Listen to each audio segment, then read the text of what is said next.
दोस्तों नमस्कार, स्वागत है आपका स्टेनो मास्टर में। चलिए स्टार्ट करते हैं।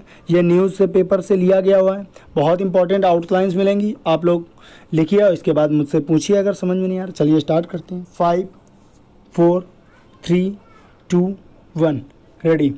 भारत गलवान घाटी में चीन की धोखेबाजी का जवाब देने के लिए प्रतिबद्ध है। इसे प्रधानमंत्री ने लेह दौरे के अपने उस संबोधन से और अच्छी तरह स्पष्ट कर दिया, जिसमें उन्होंने चीन को विस्तारवादी बताया। चीनी दुस्साहस के प्रतिकार का सबसे सही तरीका यही है कि भारतीय अर्थव्यवस्था पर उसकी मजबूत पकड़ को ढीला किया जाए। इससे ही उसे सबक मिलेगा, क्योंकि वह अपनी आर्थिक ताकत के जरिए अपने विस्तारवादी एजेंडे को बढ़ा रहा है। यह बहस का विषय हो सकता है कि आखिर भारत चीन के आर्थिक चंगुल में क्यों फंसा, लेकिन यह समझने की ज़रूरत है कि जब चीनी कंपनियां सस्ता माल उपलब्ध कराएंगी तो कोई भी देश उन्हें खरीदने के लिए लालायित होगा। आज चीन के सस्ते कच्चे माल और उत्पादों के मामले में जो स्थिति भारत की है, वही दुनिया के अन्य देशों की भी। चीन सस्ते उत्पाद उपलब्ध कराने में इसलिए सफल हुआ क्योंकि बीते 4 दशकों में इसके लिए उसने न केवल एक अभियान छेड़ा, बल्कि अपनी मुद्रा का अवमूल्यन कर अपने निर्यात को आकर्षक भी बनाया। इसके चलते ही वह दुनिया का कारखाना बन गया। Paragraph change. भारत 1962 के युद्ध के बाद कई दशकों तक तो चीन से सशंकित रहा, लेकिन बाद में जब चीनी सत्ता ने अपना रुख बदला तो भारत भी उससे दोस्ताना संबंध कायम करने में सहमत हो गया। इन दोस्ताना संबंधों के बीच सीमा विवाद सुलझाने के लिए बात होती रही, लेकिन भारत ने इस पर गौर नहीं किया कि चीनी इस विवाद को सुलझाने का इच्छुक नहीं। हम यह भी नहीं देख सके कि चीन किस तरह पाकिस्तान को हमारे खिलाफ इस्तेमाल कर रहा है।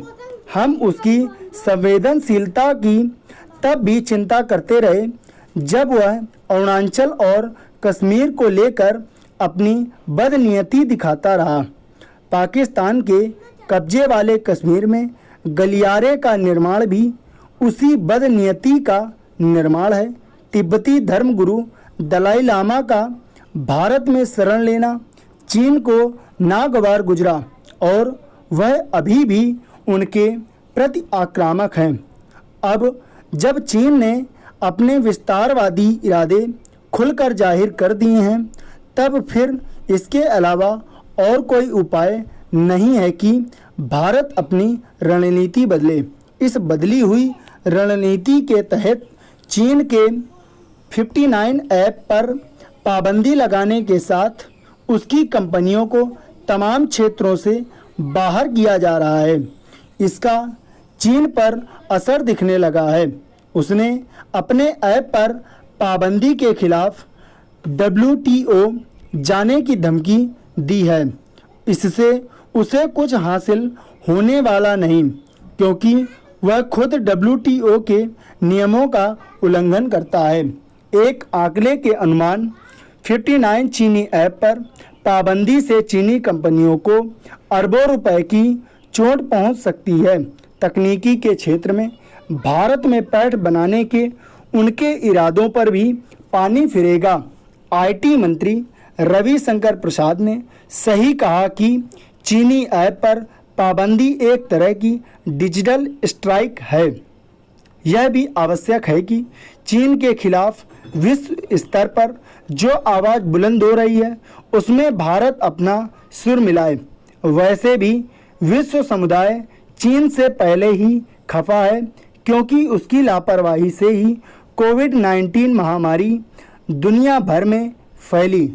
गलवान घाटी की घटना के बाद कई देशों ने भारत से सहानुभूति भी जताई है, इनमें विकसित देश भी हैं। यह अच्छा हुआ कि अन्य देशों के साथ भारत ने भी यह मांग की है कि इसकी तरह तक जाया जाए कि कोरोना वायरस वुहान से निकलकर सारी दुनिया में कैसे फैला। चीन को जवाब देने के लिए सैन्य मोर्चे पर भी तैयार रहना चाहिए। धन्यवाद।